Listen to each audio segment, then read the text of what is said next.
I spent 40 years mapping how the brain creates meaning, and here's something that will probably upset you. Most of your effort is getting in the way of your progress. Not some of it, most of it. You see, the brain doesn't work like a computer following instructions. It works through self-organization, billions of neurons creating patterns spontaneously, finding solutions beneath your conscious awareness. But here's what nobody tells you. When you try too hard, when you force solutions, when you grip the problem with your conscious mind, you literally shut down the very neural processes that would solve it for you. It's like trying to force a flower to bloom by pulling the petals open. The mechanism is there, the intelligence is there, but your interference is destroying the process. And the tragedy is, you've been taught that more effort equals more results. You've been conditioned to believe that if you're not struggling, you're not progressing. But neuroscience shows us the opposite is true. Before we start, if you genuinely enjoy these videos, consider subscribing to our channel and comment what city and time you're watching from. I'm really curious where everyone is tuning in from. This conversation we're about to have, it's not abstract theory. It's about fundamentally changing how you relate to your own mind, your own capacity for insight and transformation. So let's dive in. Look, I need to be honest with you about what you're going to get from this conversation. I'm going to show you how your brain actually creates meaning, patterns, and solutions. Not how you think it works, not how motivational speakers say it works, but how it actually works based on decades of neural measurement and observation. And once you see it, you can't unsee it. You'll understand why your efforts might be blocking the very breakthroughs you're seeking. You'll discover the neuroscience behind what people call letting go, and why it's not passive at all. It's actually the most powerful stance you can take. I'm going to give you practical methods to work with your brain's natural processes instead of constantly fighting against them. And by the end of this, you'll have transformed your relationship with effort, struggle, and problem solving. Not because I convinced you with nice words, but because you'll understand the mechanism. Now, I know some of you are exhausted. You've been trying so hard, pushing so hard, and the results just aren't matching the effort. You feel like you're forcing everything, creativity, solutions, even happiness. And here's what's strange. Your best insights, your real breakthroughs, they come randomly. In the shower, while you're driving, right before sleep, and you have no idea how to access that intentionally. You've been taught that more effort equals more success, but it's not working. And underneath all of it, you feel disconnected from your own inner wisdom, your own intuition. Like there's something you're supposed to have access to, but you don't know how to reach it. I understand this because I lived it. I spent 4 decades studying the brain not from philosophical speculation, but from actual neural measurements. I observed millions of neurons, mapped how meaning emerges from chaos, watched patterns form and dissolve in real time. And what I discovered isn't just relevant to neuroscience, it's relevant to how you live every single day. Because your brain is you. How it works is how you work. And most people are completely unaware of what's actually happening beneath their conscious awareness. Right now, you're probably living like this. You wake up, you try to control your day, force solutions, push through resistance, exhaust yourself, collapse at night, and repeat. Your conscious mind is working overtime trying to manage everything. But here's what's possible, and I've seen this not just in neural networks but in my own life and in countless others. You could learn to create conditions, set intentions, and then step back and let your brain's deeper networks do what they do. Naturally organize, pattern match, solve, create.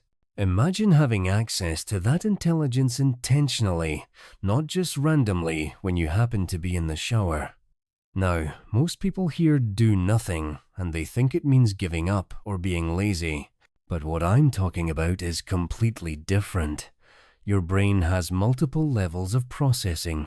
Your conscious mind, the voice in your head reading these words, that's just the surface.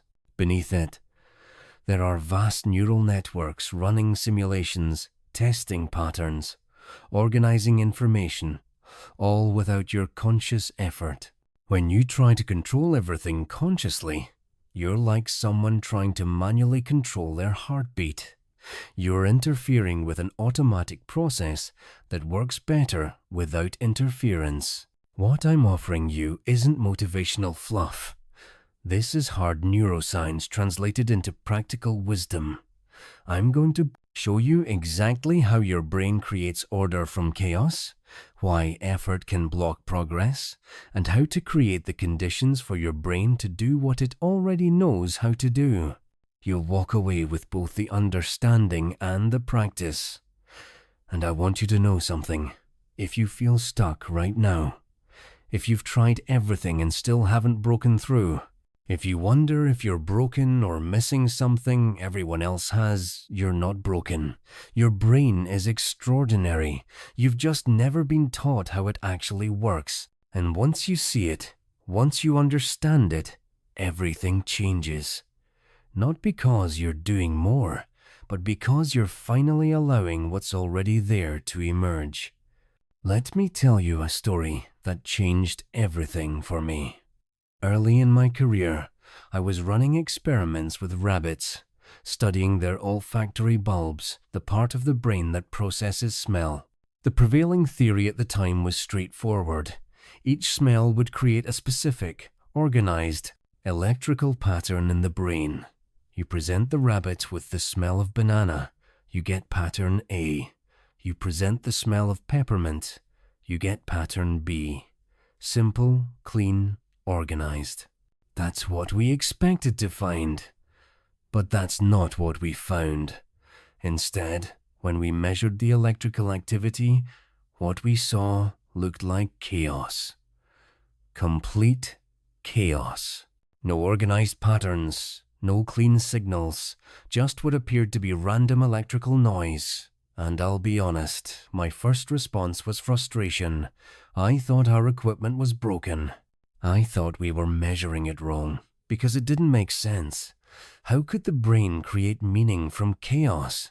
We spent months checking everything, refining our methods, running the experiments again and again. Same result. Chaos. And then something shifted in how I was looking at it. Instead of trying to find the order I expected, I started asking, what if this chaos is the point? What if the brain doesn't work the way we think it does?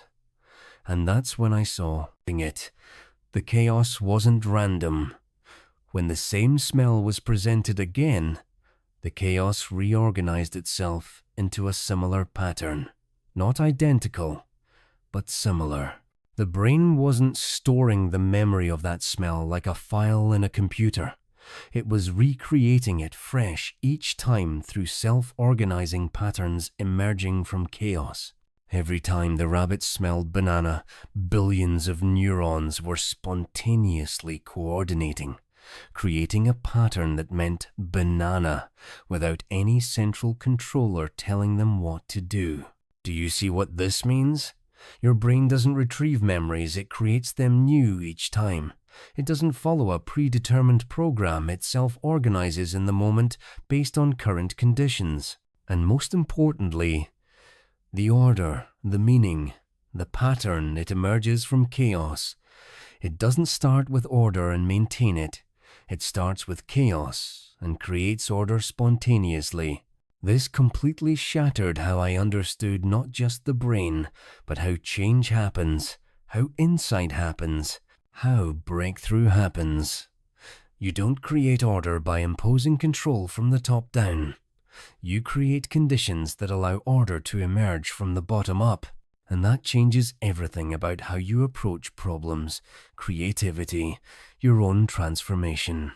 Because if the brain works this way, and it does, this isn't speculation. This is measurable neural activity, then trying to control every detail, trying to force solutions, trying to consciously manage every aspect of your life. You're working against the very mechanism that could solve it for you. Let me give you another example, a different kind of story. We studied chess masters, expert players who've spent decades mastering the game, and we wanted to understand what happens in their brains when they play. So we measured their neural activity during games, and we found something fascinating. When they're consciously calculating moves, when they're in the early game analyzing options, specific regions light up the prefrontal cortex, areas associated with focused, controlled, effortful thinking. You can see the effort in the neural activity. But when they're in flow, when they're in the middle game and they just know the right move, when it arrives whole without conscious calculation, something completely different happens. Instead of specific regions lighting up, you see massive coordination across multiple brain regions, vast networks activating simultaneously, patterns emerging spontaneously, solutions arriving complete. They're not thinking harder, they're thinking differently, or more accurately, their brain is processing at a level beyond conscious thought. Here's the insight. Mastery isn't about thinking harder. It's about having trained your neural networks so thoroughly that they self-organize the solution without conscious effort. The beginner has to consciously calculate every move. The master sees the pattern whole. And the paradox is this. You practice consciously to build the capacity to perform unconsciously. You put in the focused effort early so that later you can access the deeper intelligence that emerges when you're not trying. This is true for chess, but it's true for everything. When you're learning to drive, every action is conscious. Check mirror, signal, turn wheel, check speed. Exhausting, but after years of driving, you do it all without thinking. Your neural networks have organized themselves so thoroughly that the whole pattern activates automatically. And it's not just motor skills, it's creative work, problem solving, relating to people, navigating complex situations. The more you train the networks through practice, the more they can self-organize solutions without your conscious interference. But here's where most people get stuck. They keep trying to consciously control what their networks already know how to do. It's like learning to ride a bike at some point. You have to stop overthinking and trust your body's intelligence. If you keep consciously trying to balance, you fall. But when you let go and trust the process, suddenly you're riding. Your brain knows what to do. You just have to get out of the way. Now let me tell you a personal story, one that's a little embarrassing to admit. About 15 years into my career, I was stuck on a massive theoretical problem. I was trying to understand how neural networks could coordinate meaning across different sensory modalities, how the brain integrates sight, sound, smell, touch into one coherent experience. I'd been working on this for over a year. Reading everything, running experiments, building models, thinking about it constantly. And I mean constantly. I'd wake up thinking about it, go to sleep thinking about it. It consumed me, and I was getting nowhere. The more effort I put in, the more stuck I became. My health started suffering. I wasn't sleeping well, wasn't eating well, was irritable with my family. My wife kept telling me I needed to take a break, but I couldn't. I was convinced that if I just tried harder, thought more, worked longer, I'd break through. That's what I'd been taught. Persistence, effort, determination. Finally, she insisted. She literally booked us a vacation to the mountains and said we weren't bringing work. No papers, no notes, no thinking about the problem. Just hiking, being in nature, being present. And I was so stuck that I agreed, even though I felt guilty about it. like I was giving up. The first 2 days, I couldn't let it go. My mind kept returning to the problem, running the same loops. But by the third day, something shifted. I stopped trying. I just let myself be there, walking through the forest, watching clouds form and dissolve, listening to wind in the trees, present with what was actually happening. And on that third day, while I was standing on a ridge watching clouds move across the valley, it arrived, not piece by piece, but whole. The complete solution, fully formed, like it had been waiting for me to get out of the way. I saw how different neural populations could synchronize without a central coordinator, how meaning could emerge from coordinated chaos across multiple brain regions. The thing I'd been desperately trying to solve for over a year just arrived in about 30 seconds. I rushed back to the cabin and wrote it all down, and that insight became the foundation for some of my most important work. But here's what I realized in that moment. My brain had been working on it all along. Beneath my conscious awareness, vast networks were processing, testing, organizing. But my conscious interference, my constant trying, was interrupting the process, like trying to develop a photograph by opening the darkroom door every 5 minutes to check on it. The mechanism works, but only if you let it run. And that taught me something profound that changed not just my work, but my entire life. Sometimes the most productive thing you can do is stop producing. Sometimes the most effective action is strategic non-action. Not giving up, not being lazy, but creating conditions and then trusting the deeper intelligence to do what it does naturally. Now let me translate all of this into practical understanding. These aren't just interesting stories, they reveal fundamental principles about how your brain works, how you work, and how to align with that instead of fighting it. First principle: your brain is a self-organizing system. This is crucial to understand. Most people think about the brain like it's a computer with a central processor running programs, but it's nothing like that. Your brain is more like a flock of birds or an ant colony, billions of individual elements coordinating without a central commander. Nobody tells each bird where to fly, yet the whole flock moves as one. Nobody tells each ant what to do, yet the colony builds complex structures and solves problems collectively. Your brain works the same way. You have roughly 86 billion neurons, each connected to thousands of others. These networks are constantly communicating, coordinating, organizing themselves based on input and experience. And here's the key: they don't need your conscious mind to manage them. In fact, your conscious mind can't manage them. There's way too much happening simultaneously. What this means practically is profound. You don't need to micromanage every thought and action. Your brain naturally finds patterns and creates order when conditions are right. Your job isn't to control every detail. Your job is to set direction and create conditions, then let the self-organization happen. Think about it. You don't consciously control your digestion, your immune system, your heartbeat. These are all self-organizing systems. And the same is true for higher level functions: creativity, problem-solving, learning, insight. They self-organize when conditions are right. So stop trying to control every detail of how you think, how you create, how you solve problems.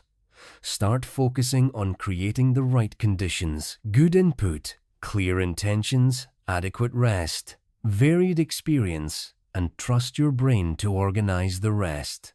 Second principle: chaos isn't the enemy, it's the beginning.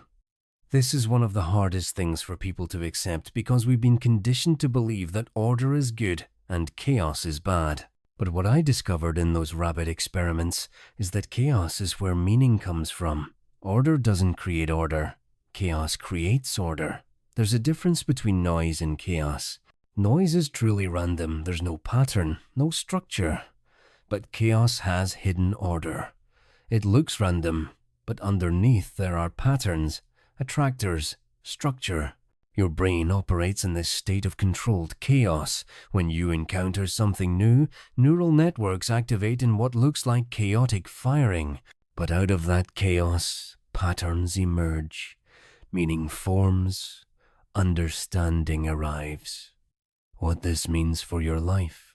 When you're in confused, messy, uncertain states, when you don't know what you're doing, when nothing makes sense, when everything feels chaotic, those aren't signs you're failing. Those are signs your brain is reorganizing at a deeper level. You're between patterns.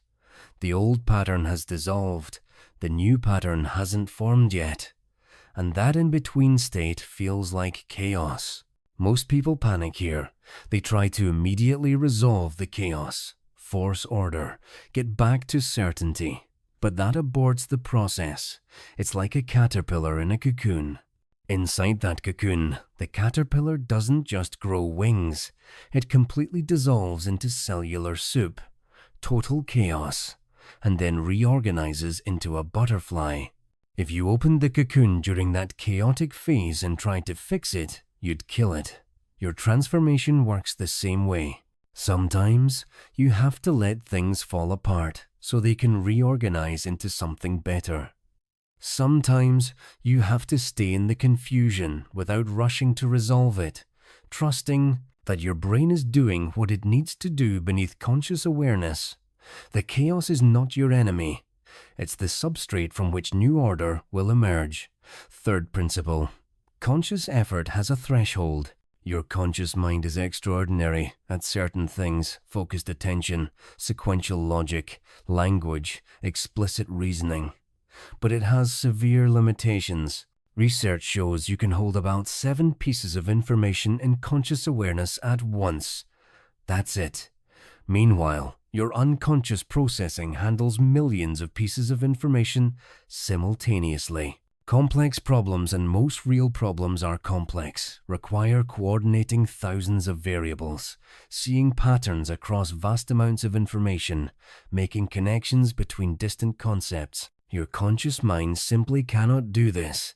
It's not built for it, but your broader neural networks can. They're doing it all the time. Here's the insight. Conscious effort is perfect for focused execution, but terrible for complex pattern recognition. When you're implementing a solution you already know, conscious focus is great. When you're trying to find a solution you don't know yet, conscious effort often gets in the way, because you're trying to consciously hold and manipulate more variables than consciousness can handle. You're overwhelming the system. What works better?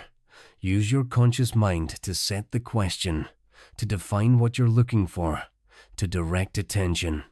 Then let your unconscious networks process it. They can see patterns you can't consciously see. They can make connections you'd never consciously make. And then, when they've found something, it bubbles up into consciousness as insight, intuition, a hunch, a sudden knowing.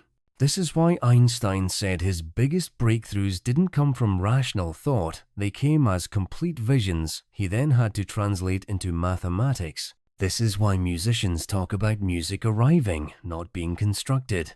This is why writers talk about characters taking on lives of their own. They're not being mystical. They're describing how the brain actually works: conscious intention setting, direction, unconscious networks doing the complex processing, solutions emerging into awareness. So stop trying to consciously solve everything. Learn to use consciousness correctly for directing attention and setting intentions. Let the deeper networks handle the complexity and wait for the emergence. Fourth principle. Incubation is not procrastination. There's been research on this for decades, and the results are consistent. When you work on a problem and then take a break, not distraction, while still thinking about it, but genuine shift of attention, your brain doesn't stop working on it. Different networks activate. Background processing continues, and often you return to the problem with fresh insight, new perspective, or complete solutions. This is called incubation, and it's essential to the creative process, to learning, to problem solving. But most people feel guilty about it. They think if they're not actively working, they're procrastinating, being lazy, wasting time. So they push through, stay stuck, exhaust themselves, and never access the deeper processing that happens during rest. Here's what's actually happening neurologically. When you're actively focused on something, specific neural networks activate. They process in certain ways, see certain patterns. When you stop focusing and do something else, those networks quiet down and different networks activate. And these different networks make different kinds of connections. They access different memories, see different patterns, make more distant associations. This is why solutions come in the shower, during walks, while you're doing dishes, right before sleep. You've shifted networks. The background processing that was happening beneath your focused attention suddenly has space to surface. And here's the crucial thing: this isn't wasted time. This is essential time. If you never allow incubation, if you never let focused attention relax so background processing can surface, you're only using a fraction of your brain's capability. It's like having a sophisticated computer, but only using one basic program. All this other processing power is available to you, but you never let it run. So build incubation into your work intentionally. Work intensely for a period, then completely shift attention. Go for a walk, take a shower, make lunch, play with your dog. Don't feel guilty about it. You're not stopping work. You're entering a different phase of work. And often, this phase is where the real breakthrough happens. Fifth principle: your brain updates itself through experience, not force. This is about neuroplasticity, the brain's ability to reorganize itself, create new neural connections, strengthen some pathways and weaken others. And this happens based on what you do, not what you think about doing. You cannot think your way into a new way of being. You have to experience your way into it. Because neural networks learn through pattern detection across repeated experiences. Every time you do something, you're slightly strengthening the neural pathways involved. Do it consistently. Those pathways become highways. Stop doing it. Those pathways weaken.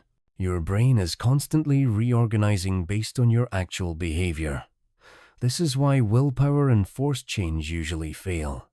You're trying to use conscious force to override deeply established neural patterns. But those patterns are physical, they're actual structures in your brain.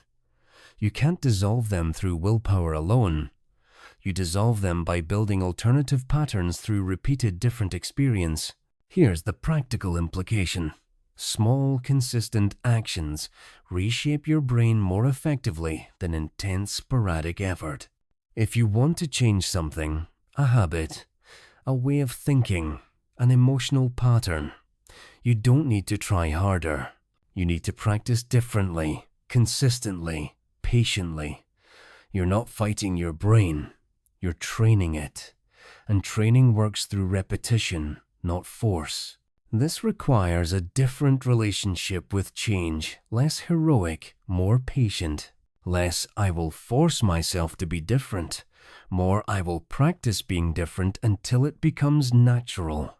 It's the difference between trying to force a flower to bloom versus watering it consistently and trusting the process. The mechanism is there. Your brain knows how to change. You just have to give it the right repeated experiences and time. Sixth principle: emergence cannot be controlled, only invited. This is perhaps the most important principle of all. Emergence is when higher order patterns arise from lower order interactions in ways that cannot be predicted or controlled from the top down. Consciousness emerges from neurons. But you can't understand consciousness by studying individual neurons. Traffic patterns emerge from individual drivers, but you can't predict traffic by analyzing one car. Culture emerges from individual interactions, but you can't design culture through top-down control. These are emergent properties. They arise spontaneously when conditions are right, but they can't be forced. And here's what this means for your life: insight, creativity, transformation, breakthrough. These are all emergent properties. They arise from the complex interaction of neural networks, experiences, patterns, intentions. But you cannot force them. You cannot make insight happen. You cannot manufacture creativity. You cannot control exactly how your transformation will unfold. What you can do is create conditions that invite emergence. You can set clear intentions. This focuses your brain's attention on relevant patterns. You can expose yourself to varied input. This gives your networks more material to work with. You can practice consistently. This builds the neural infrastructure. You can allow rest and incubation. This gives background processing space to surface. You create the conditions, then you wait for emergence. This is a profound shift from how most people approach life. Most people try to make things happen, force outcomes, control processes, manage every detail. And there are domains where that works. If you're building a table, you control every step. But if you're trying to have an insight, create art, heal an emotional wound, transform your consciousness, you're dealing with emergence. And emergence responds to conditions, not control. This isn't passive. Creating the right conditions requires tremendous intention, attention, and skillful action. But once you've created conditions, the most powerful thing you can do is step back and allow. Trust the process. Trust your brain's deeper intelligence. Stop interfering. This is how your brain naturally works when you're not strangling it with conscious control. Neurons don't force coordination, they respond to signals and self-organize. And you can operate the same way. Set direction, take appropriate action, then allow the emergence of what wants to come through you. Seventh principle: the paradox of intention without attachment. This is the synthesis of everything. You need intention. It focuses your neural networks, directs attention, primes pattern recognition toward relevant information. Without intention, you're just drifting randomly. But you also need non-attachment release of control over exactly how the outcome manifests. With attachment comes anxiety, which activates stress responses that literally narrow your perception and shut down broader neural processing. Neuroscience shows this clearly. When you're stressed and anxious, your brain shifts into focused, narrow, threat response mode. This is great. If you're running from a tiger, you need focused attention on the immediate threat. But it's terrible for creativity, insight, and complex problem solving because you've shut down the very networks that would give you broader perspective and novel solutions. So the practice is this: hold intention clearly, know what you want, why it matters, where you're directing energy. Then release attachment to exactly how it unfolds, what path it takes, when it arrives. You're fully committed to the direction, fully flexible about the method. You're setting the trajectory, but trusting the process. This is actually how your brain works naturally when you're in flow states. There's clear intention. A musician intends to express something. An athlete intends to execute a move, but no grasping, no anxiety about outcome. They're in the moment, responsive, allowing their trained neural networks to do what they do. The intention provides direction. The non-attachment provides space for excellence to emerge. And this is the most powerful stance you can take in any domain. Fully clear on what you're moving toward, fully surrendered to how it gets there. This isn't contradiction, it's paradox. Both things are true simultaneously. And when you can hold both, you access capability you didn't know you had. Now, everything I've shared so far is understanding. But understanding alone doesn't change anything. You have to practice. You have to give your brain repeated experiences that build new patterns. So, let me give you specific, practical exercises you can start using immediately. First practice, the neural reset. This is for when you're stuck on a problem and you notice yourself pushing, forcing, trying harder, but getting nowhere. Here's what you do. Stop. Completely stop. Close your eyes. Take 3 deep breaths, real breaths, slow and full, and mentally say to yourself, I'm trusting my brain to work on this. You're not giving up. You're consciously handing the problem to your unconscious networks, then completely shift activities. And I mean completely. Don't do something sort of related or keep thinking about it. Walk outside. Make a cup of tea. Play with your pet. Call a friend. Do something totally unrelated for at least 20 minutes. Let yourself be fully present with whatever you're doing. What's happening here neurologically? You're deactivating the networks that were stuck in a particular pattern and activating completely different networks. This allows background processing to occur, different associations to form, new patterns to emerge. And when you return to the problem after this reset, you'll often find you see it differently, have a fresh approach, or the solution has simply arrived. This isn't magical thinking. This is applied neuroscience. You're using your understanding of how the brain works to work with it instead of against it. And the more you practice this, the more you train your brain that it's safe to process in the background, that you trust it, that you'll create space for emergence. Second practice, strategic incubation. This is a way to intentionally use your sleep and rest time for problem solving. At the end of your workday, identify one problem or question you're working on. Write it down clearly, 1 or 2 sentences max. Then consciously hand it to your unconscious. You can literally say out loud or in your mind, I'm letting this incubate overnight. I trust my brain to work on it while I sleep. Then, and this is crucial, don't think about it anymore that day. Let it go. Do your evening, go to bed, sleep. In the morning, before you check your phone, before you engage any conscious thought or external input, sit quietly for 5 minutes. Just be present with yourself and notice what emerges. Sometimes it's a complete solution. Sometimes it's a new angle you hadn't considered. Sometimes it's just a feeling or a hunch about what direction to go. What you're doing here, your brain processes and consolidates information during sleep. It runs simulations, tests, patterns, makes connections. But usually this happens chaotically, without direction. By clearly setting an intention before sleep, you're giving this background processing a focus. You're saying, of all the things you could work on, prioritize this. Then you're getting out of the way and letting it work. Over time, this practice trains your brain that you're going to create space for solutions to emerge, and it gets better at it. People who do this consistently report more frequent and clearer insights. You're building a relationship with your own deeper intelligence. Third practice, awareness walks. Once a day, take a 10 to 15 minute walk with no goal except to notice. No phone, no podcast, no audiobook, no trying to solve problems. Just walk and notice.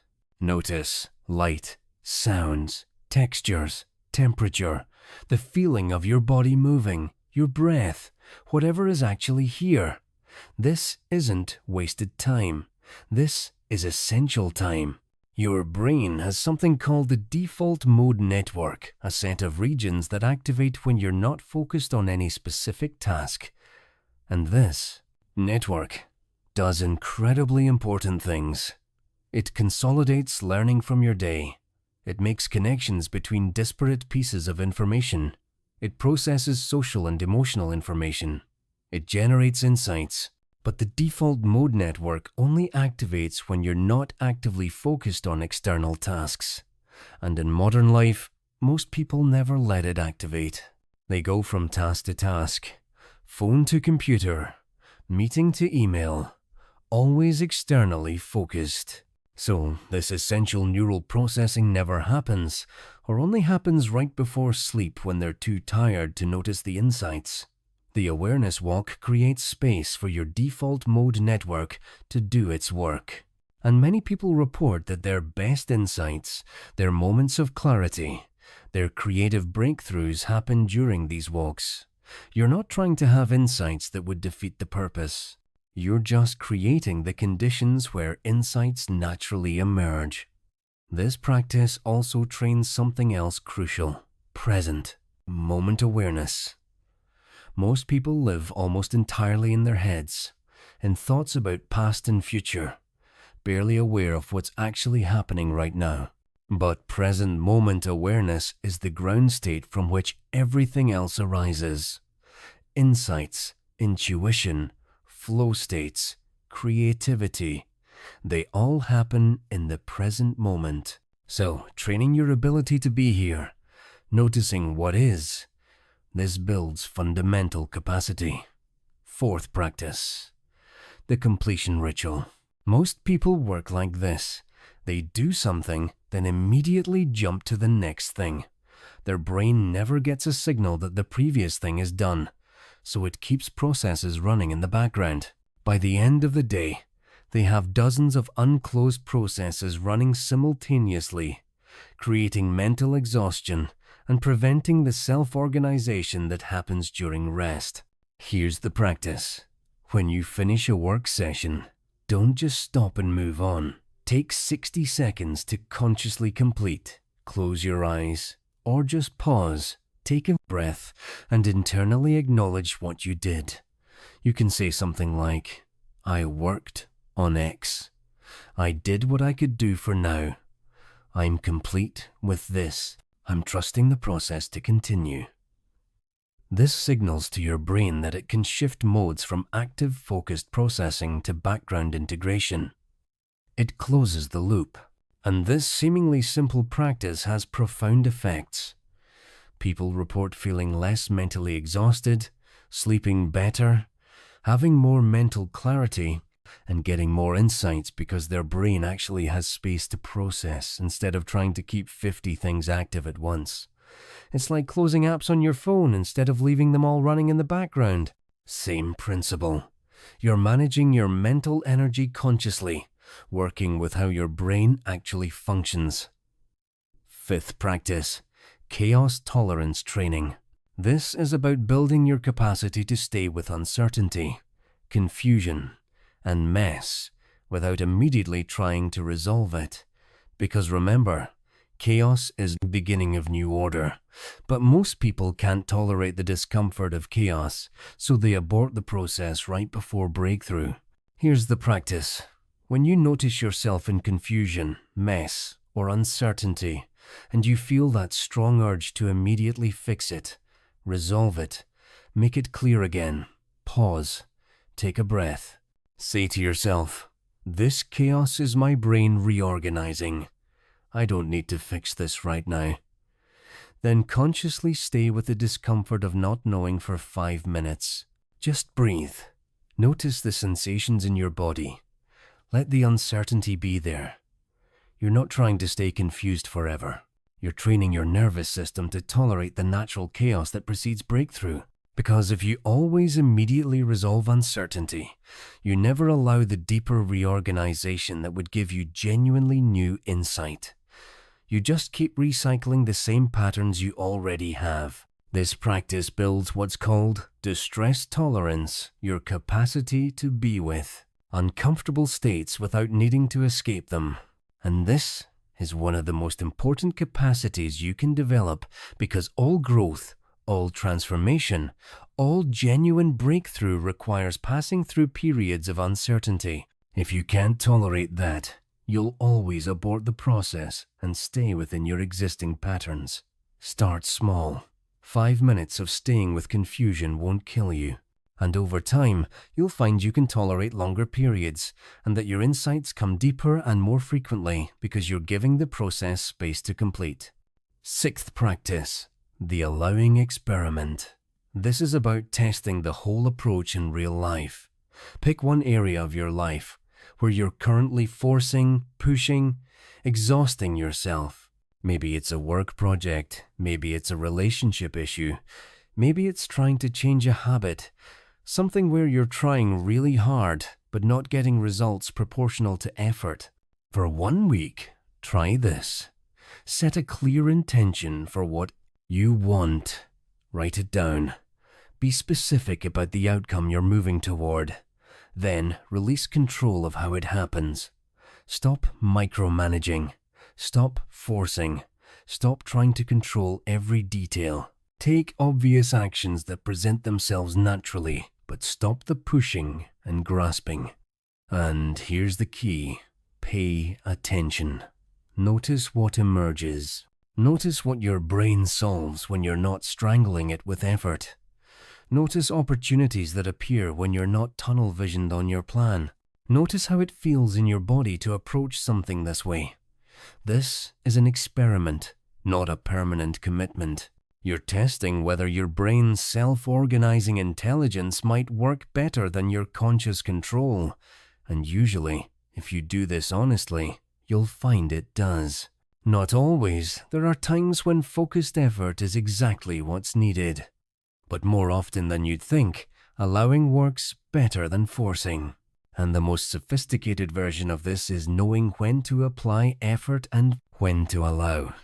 That's mastery, not always doing one or the other, but having the wisdom to know which the situation calls for and the flexibility to shift between them. All of these practices work together. They're not separate techniques, they're different facets of the same approach, creating conditions and trusting emergence. Working with your brain's natural intelligence instead of constantly trying to override it with conscious force. And here's what I want you to understand. This isn't about becoming passive or checking out of your life. This is about becoming more sophisticated in how you engage. There's a time for focused effort when you're building skills, implementing solutions, executing plans. But there's also a time for allowing, when you're seeking solutions you don't know yet, when you're trying to access creativity or insight, when you're in the midst of transformation. Most people only know how to do one: push, force, effort. They apply that to everything, and it exhausts them and limits what's possible. What I'm inviting you into is having both. The capacity to apply focused effort when appropriate, and the capacity to create conditions and allow emergence when that's appropriate. That's not less, that's more. That's the full range of what you're capable of. So let me bring this all together. Your brain is the most sophisticated self-organizing system in the known universe. Billions of neurons coordinating without a central commander, creating patterns from chaos, generating meaning from noise, finding solutions to problems your conscious mind can't even comprehend. This isn't metaphor. This is measurable neural activity that I observed for 40 years, and this brain doesn't need you to micromanage it. It needs you to trust it. It needs you to understand how it works and work with it, not against it. You set the conditions clear, intention, focused attention when appropriate, exposure to relevant information, consistent practice, adequate rest, space for incubation. Then you step back and allow the emergence, the insight, the creativity, the transformation, the solutions. This isn't laziness. This is mastery. This is working with the deepest intelligence you have instead of constantly fighting it with conscious control. And when you make this shift, when you really understand this and start practicing it, everything changes. Not because you're suddenly doing more, but because you're finally allowing what's already there to work. You've been trying to consciously control processes that work better automatically, like trying to manually regulate your digestion or your immune system. You just mess it up. The intelligence is there, the mechanism is there. Your job is to create good conditions and trust the process. And here's what I've seen, both in neural networks and in human lives.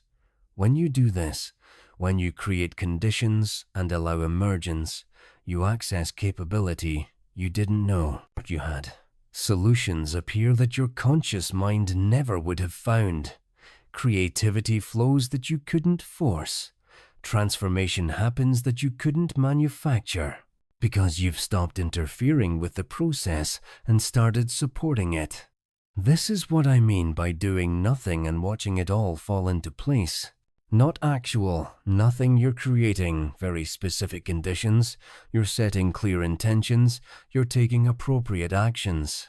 But you're not forcing outcomes, not trying to control every detail, not exhausting yourself with constant, conscious effort. You're operating the way your brain naturally operates, setting direction, then trusting the self-organization. And there's profound power in that trust, because when you trust, you relax. When you relax, stress responses deactivate. When stress deactivates, broader neural networks come online. When broader networks are active, you see more, connect more, access deeper intelligence. And from there, everything becomes more effortless. Not easy effortless. There's a difference. Easy means no challenge. Effortless means appropriate effort, not excessive effort. It means you're working with the flow of how things actually work, instead of against it. And when you're working with the flow, things that seemed impossible become possible. Things that were exhausting become energizing. Because you're not fighting reality anymore, you're dancing with it.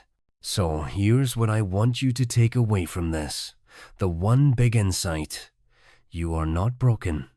You don't need to be fixed. You're not missing some crucial piece that everyone else has. Your brain is extraordinary. It knows how to organize, create, solve, transform. You've just never been taught how it actually works. You've been given this mechanical, force-based model that goes against your brain's natural functioning. But now you know. You know that your brain self-organizes. You know that chaos precedes new order. You know that conscious effort has limits. You know that incubation is essential. You know that experience, not force, changes neural patterns. You know that emergence can't be controlled, only invited. You know that intention without attachment is the most powerful stance you can take. And you have practices, not theories, not philosophies, but actual things you can do today to start working with your brain instead of against it.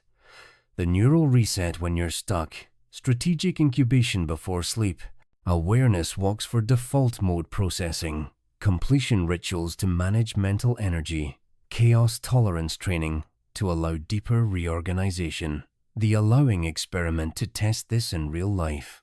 Use them.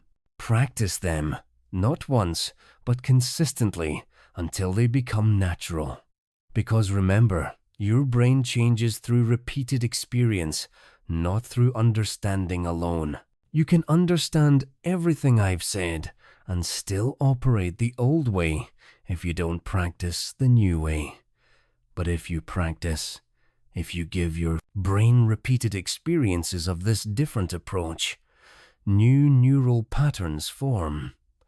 And over time, this becomes your natural way of operating. And here's what I know from my own life and from working with countless others.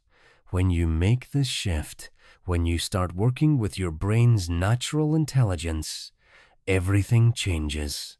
Not overnight, not magically, but genuinely and sustainably.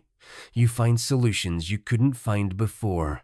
You access creativity that was blocked. You feel less exhausted because you're not fighting yourself. You trust yourself more because you're experiencing your brain's deeper intelligence.